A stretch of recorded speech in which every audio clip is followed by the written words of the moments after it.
Olá a todos, como é que estamos?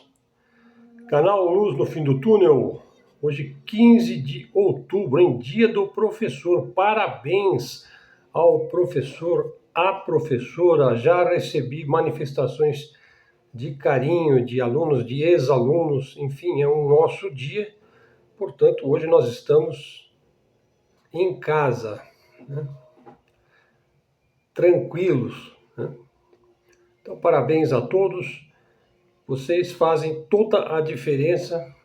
Quem é professor sabe da dificuldade, do volume de obrigações, porque não é só dar aula, vai muito além de simplesmente preparar aulas, ministrar aulas, conversar, atender, avaliar, né, conteúdo, avaliar o aproveitamento dos alunos, enfim, saber utilizar as propostas pedagógicas mais inteligentes, saber fazer uma triagem no próprio conteúdo, no próprio conhecimento, o que é melhor para o aluno de maneira específica, de maneira geral, enfim.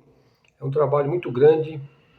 E também saber dimensionar o conteúdo nos vários níveis, nas várias idades, nas várias faixas etárias, nos vários ciclos educacionais. Bom, eu sempre defendi aqui que a revolução educacional brasileira vai começar pelo ensino fundamental, pelo ensino básico, pelo pré-primário, né, e, sobretudo, pela alfabetização.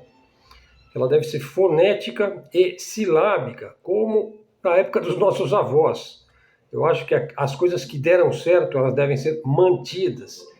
E as coisas experimentais e duvidosas devem ser substituídas por aquelas coisas que efetivamente deram certo e continuarão dando. Porque é como o sol, é como a chuva, é como acordar, é como dormir, são coisas perenes e necessárias. E além disso, além da alfabetização sólida e básica, é muito importante as 4 operações. Então, treino na matemática e no português, a capacidade de ler textos de todos os tipos de texto, já desde a infância, e também manejar muito bem as operações matemáticas básicas, sendo que uma base suficiente para entrar no estudo das ciências, com maior ênfase em ciências exatas e biológicas.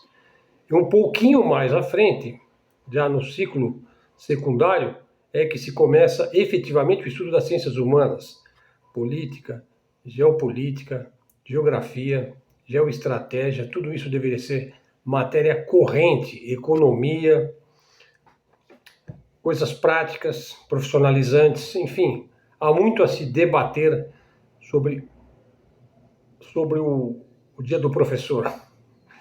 Vamos lá, pessoal. A China consolida o avanço na Ásia. Começamos o nosso vídeo aqui. Veja, essa é uma matéria que eu coloquei lá no meu blog.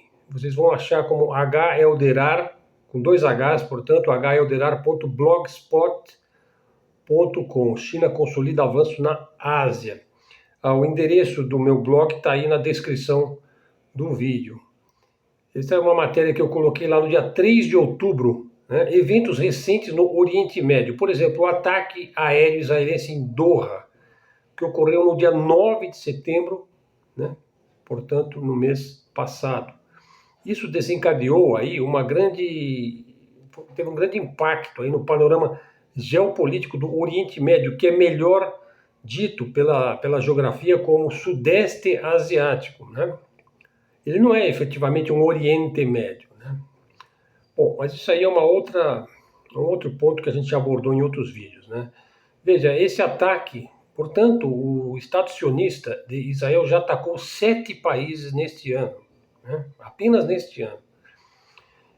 Na verdade, acelera aí o enfraquecimento do petrodólar e a ascensão da China, né, como não poderia deixar de ser, como uma potência protetora na região e o crescimento da influência da China na região. Uma vez que a China ela não leva à guerra, o seu modo não é belicoso, mas comercial, produtivo, construtivo, né? contratos ganha a ganha, né? Investimentos, né? A preocupação com o desenvolvimento, né? Enfim, com transporte, com comércio.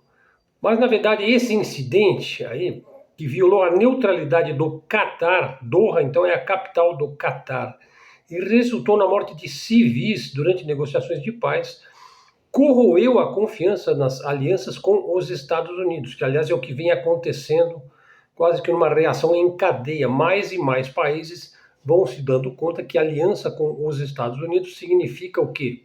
Sanção, boicote, guerra colorida, sabotagem, aumento do endividamento, desemprego, pobreza, né? Então isso leva as nações do Golfo, a exemplo da Arábia Saudita, né, a buscar pactos alternativos. Por exemplo, vender petróleo não usando mais o dólar, mas usando o yuan, né, moedas diretamente com os países dos BRICS, né, vão buscando alternativas, né, à camisa de força Yankee, né, anglo-yankee, né. Inclui também a terceirização das defesas nucleares, né. Por exemplo, o caso do Paquistão, né, mas é importante que se diga que o Paquistão é uma potência nuclear, ele tem efetivamente armas nucleares, bombas nucleares, o Paquistão, né? A Índia também tem, né? O Paquistão ele surge da divisão da própria Índia, né? Quando a maioria muçulmana islâmica se desloca para o Paquistão e a maioria hindu e indiana permanece na Índia, né? Isso foi na época do Mahatma Gandhi, né? Mas boa parte do poderio, se não mesmo todo o poderio nuclear paquistanês, é um projeto chinês, né? Então a China consolida sua influência, né? Ela demonstra grande pujança militar e faz ofertas aí internacionais, por exemplo, de custodiar o ouro, né? Que ela é talvez a maior compradora e produtora de ouro hoje, e pavimenta o caminho para um sistema multipolar, no qual o ouro e moedas alternativas vão desafiar o domínio do dólar.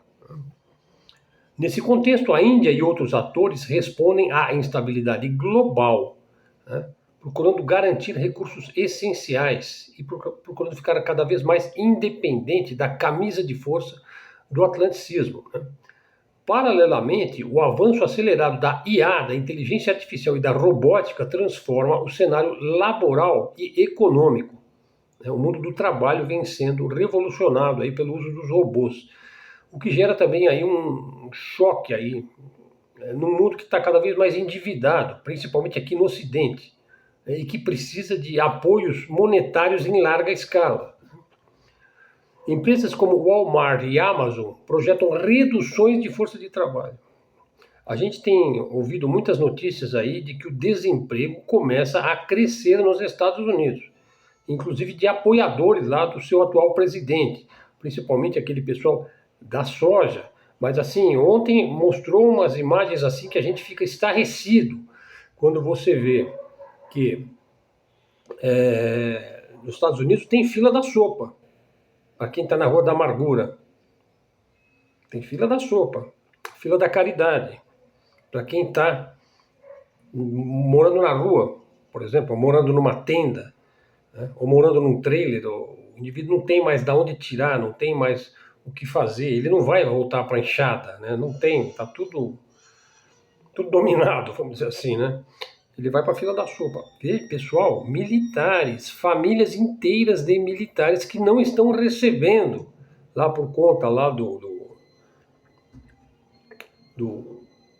bloco lá que teve, do pagamento, né, dos soldos, das pensões, dos salários lá, não é pouca gente, dezenas de milhares de funcionários públicos e de servidores públicos e também de militares que simplesmente não receberam, né?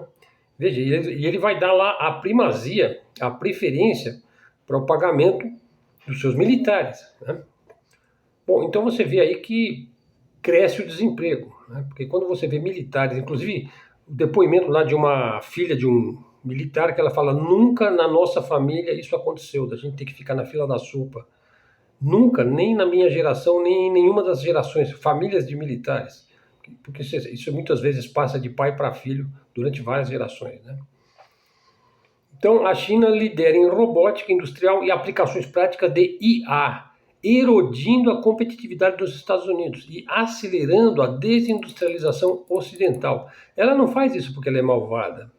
Ela faz isso porque ela busca os seus próprios interesses, o seu próprio desenvolvimento, sobretudo um desenvolvimento calcado na melhoria, na condição de vida da sua população, que é o que os países deveriam fazer também. Então, eu já disse, por exemplo, os Estados Unidos deveriam parar de investir em guerras no fim do mundo, guerras eternas, e começar a investir na sua população que está carente, que está necessitada. Eu fiz um vídeo específico sobre esse tema, né? 40 milhões de estadunidenses estão passando necessidade exatamente agora, né? Então, veja, essa obsolescência aí do Ocidente, né, ela ocorre paralelamente à ascensão da China na Ásia, e na Ásia de maneira geral, né?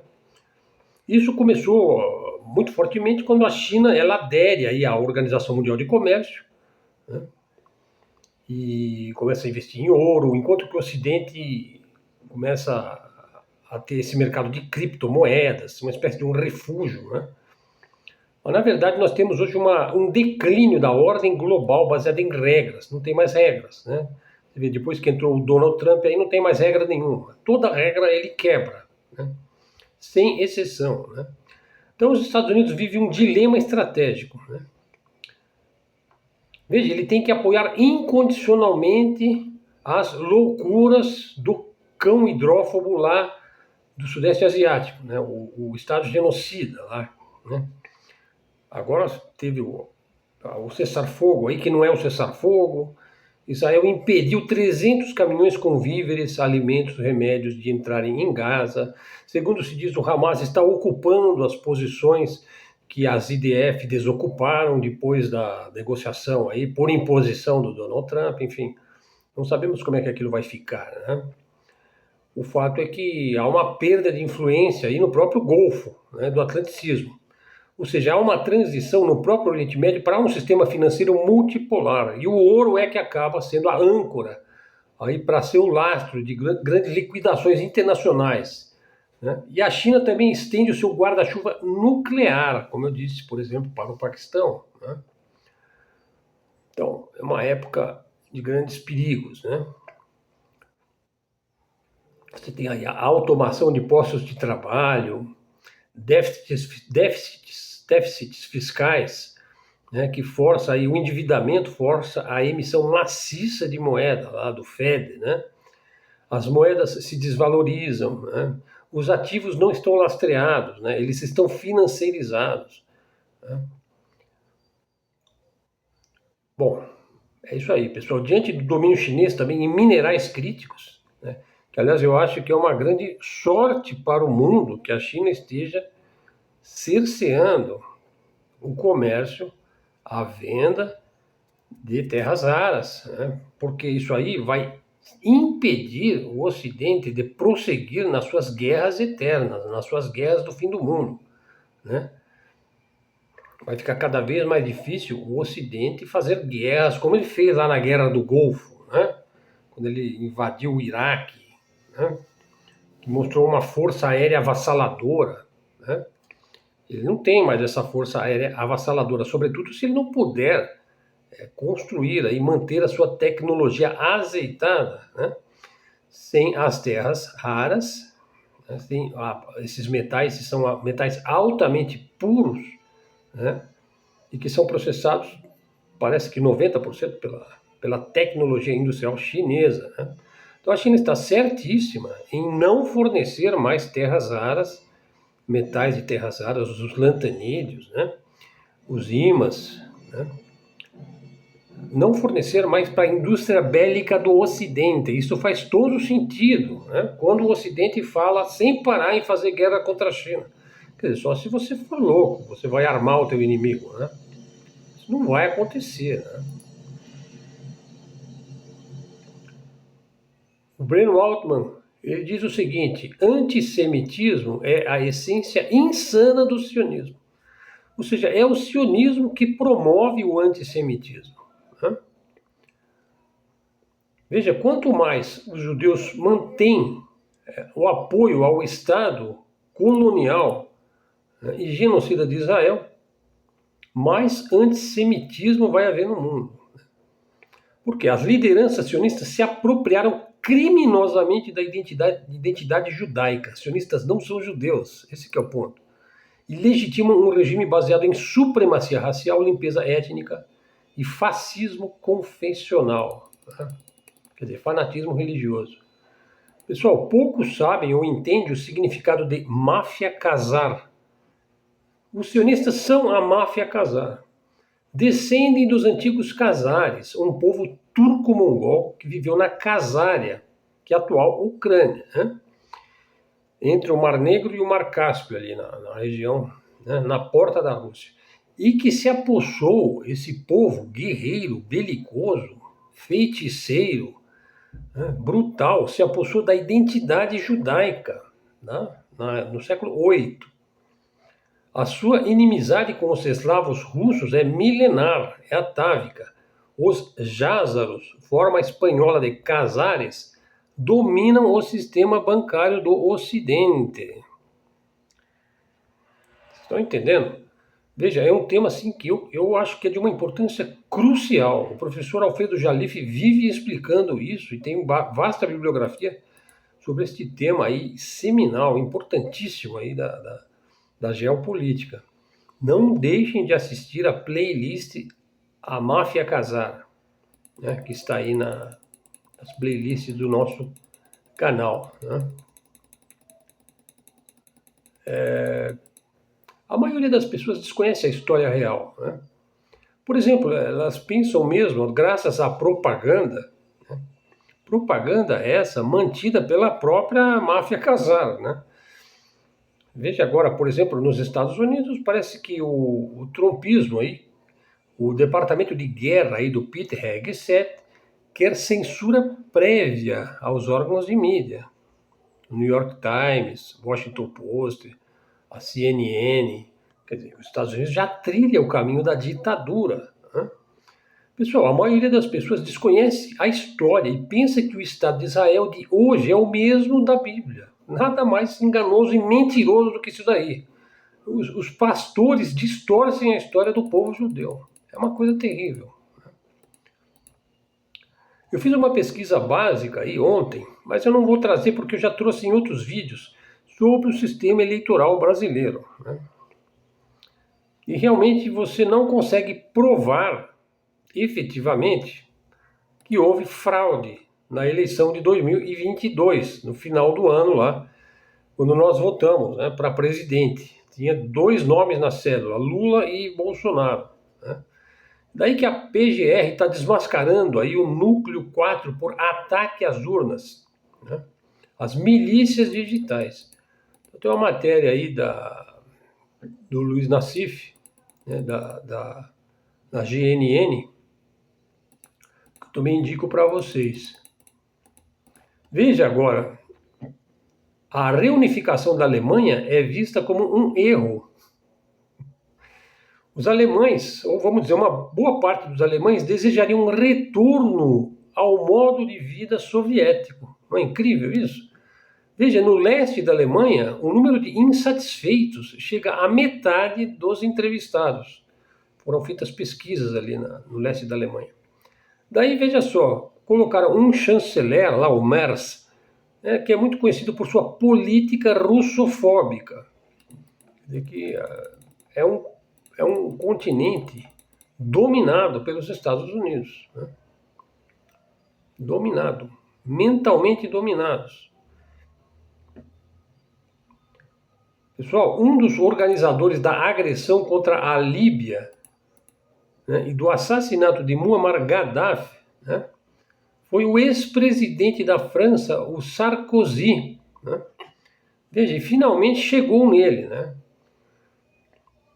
Veja, na verdade, assim, o Sarkozy, ele foi financiado pelo Gaddafi para as eleições, e ele ganhou as eleições graças à ajuda financeira do Gaddafi. E depois o Sarkozy traiu e matou quem o financiava. Né? Finalmente o karma alcançou o bastardo francês, o ex-presidente da França, Nicolas Sarkozy, começou a cumprir a sua pena em uma cela solitária em uma prisão francesa, né? Pessoal, eu cometi um erro aí, né? Eu cometi um erro. Eu vou fazer aqui uma errata, tá? Eu confundi as obras do Malbataan com as obras do Khalil Gibran, né? O Khalil Gibran é o grande poeta libanês, cuja obra O Profeta eu li mais de uma vez na minha juventude, que é uma obra absolutamente fantástica, né? Mas veja, o Malbataan, Al-Yazid Is-Eddin Ibn Salim Malbataan, ou simplesmente Malbataan, que significa aquele que crê em Alá e no seu profeta Maomé. É o pseudônimo do escritor brasileiro Júlio César de Melo e Souza, né? Ele criou esse pseudônimo aí, né? Na verdade, ele não queria um simples pseudônimo, ele queria realmente um nome como se fosse realmente o seu nome real, né? Ele começou a estudar a cultura e a língua árabe, apaixonado pela língua e pela cultura árabe, né, desde praticamente a sua infância, né? Veja só, o primeiro livro do Malbataan são os Contos de Malbataan, né? Logo na primeira página aparece a ilustração de um árabe de turbante e longas barbas brancas, né? Durante muitos anos acreditou-se que Malbataan, né, era efetivamente um árabe de barbas longas e brancas, né? Então o Júlio César e o Malbataan passaram a ser então duas pessoas diferentes, né? Foi em 1953, né, que o diretor do Instituto de Identificação, Félix Pacheco, emitiu uma portaria, né, permitindo a inclusão nas carteiras de identidade de pseudônimos de natureza literária, né? Então você pode pôr aí o seu nome social no seu RG, né? Então o Malbataan, né, é um famoso escritor árabe, que na verdade é brasileiro, né? Ele nasceu em uma aldeia. Peraí. Malbataan, biografia.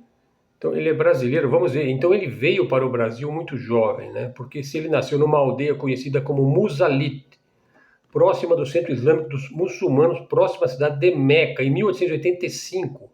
Então ele efetivamente ele nasceu na região da Arábia, né?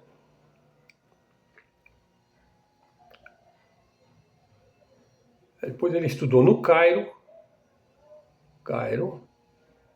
que fica no Egito, Istambul, né? Istambul.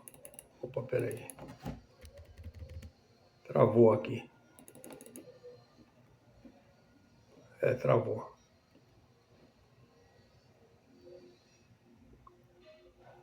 Então ele...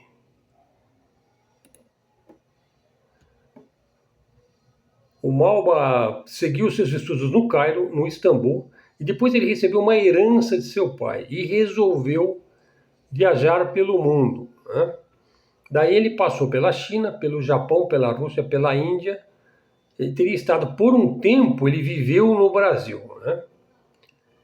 Então os seus livros foram escritos originalmente em árabe e traduzidos para o português pelo professor Breno Alencar Bianco, né? Então realmente é uma incrível, né? Então ele aparece como sendo brasileiro, é o pseudônimo do escritor brasileiro Júlio César de Melo e Souza. Júlio César de Melo e Souza.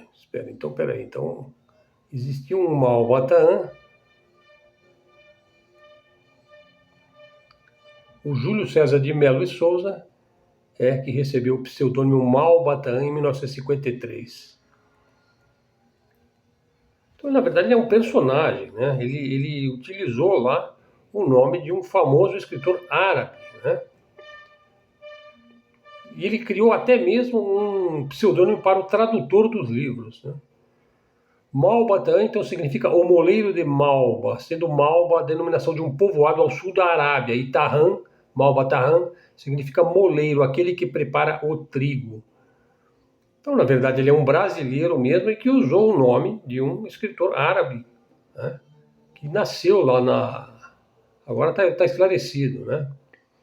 E que nasceu efetivamente na Arábia. Então o Júlio César ele criou esse mito do Malbataan, né? E aí ele diz, veja, o caminho então seria tratar de escrever com um pseudônimo estrangeiro. Qual eu deveria adotar? Veja, americano? Não. Tinha que ser algo ligado ao mundo árabe, né? O árabe é homem que faz poesia a propósito de tudo, né? Não compreende a vida sem a poesia. Então teria que ser um pseudônimo nem masculino nem feminino. Teria de dar a impressão de autenticidade. Aí na escola havia uma aluna com um sobrenome interessante, Maria Tarran. Eu gostei desse Tarran. E ela disse, quer dizer moleiro. Aí eu descobri uma cidade chamada Malba, uma aldeia perdida na Arábia. E nasceu Malba Tarran, né? Pode ser traduzido como o moleiro de Malba. E aí ele começou a estudar a civilização árabe, comprou, estudou o Alcorão, né? Pegou um professor de árabe, e aí começou a estudar profundamente as coisas do Sudeste Asiático, lá do chamado Oriente Médio, né? Daí, finalmente, ele descobriu que havia um Malbataan lá no mundo árabe, né? Disse-lhe que se tratava de um escritor árabe e que havia sido traduzido alguns de seus trabalhos.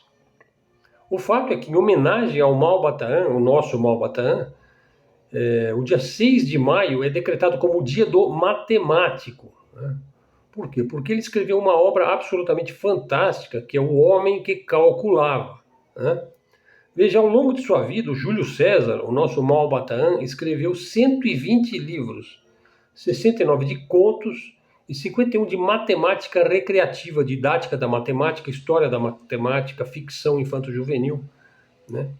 Veja, ele publicou também com seu nome verdadeiro ou sob o pseudônimo Malbataan. Os livros que estão assinados apenas como Malbataan trazem os mitos, as lendas do Oriente, né? Por exemplo, a maneira dos contos de Malbataan, das Mil e Uma Noites, né? Então, por exemplo, O Céu de Alá, O Amor de Beduíno, Mil Histórias Sem Fim, que eu li mais de uma vez, são 2 volumes, As Lendas do Céu e da Terra, Maktub, também muito interessante, muitas obras, né? O Homem que Calculava, que são as aventuras de um singular calculista persa, que é um livro absolutamente delicioso, contos infantis, novelas para adolescentes, contos yiddish, preces, lendas, chama Lendas do Povo de Deus, né? Também muitas parábolas lá de Jesus, o livro de Aladim, né? O Inferno de Dante, volume 1 e 2, A Caixa do Futuro, O Anel de Sete Pedras, A Lua, Mil Histórias Sem Fim de novo, Novas Lendas Orientais. Bom, enfim, é uma vasta obra, né? Que vale a pena ser conhecida. Então, acho que ficou claro, né? Existe um árabe chamado Malbataan, que ele também utilizou o nome Malbataan, que é efetivamente o do Júlio César, que é brasileiro, né?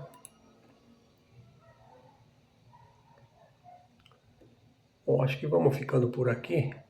Eu acho que está esclarecida essa questão, né? Faço aqui a minha errata, o meu meia-culpa, né? Para que não haja confusão.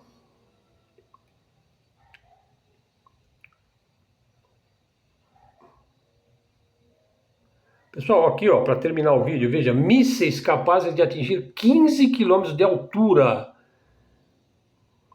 brasileiros serão construídos aqui no interior de São Paulo, em Jundiaí.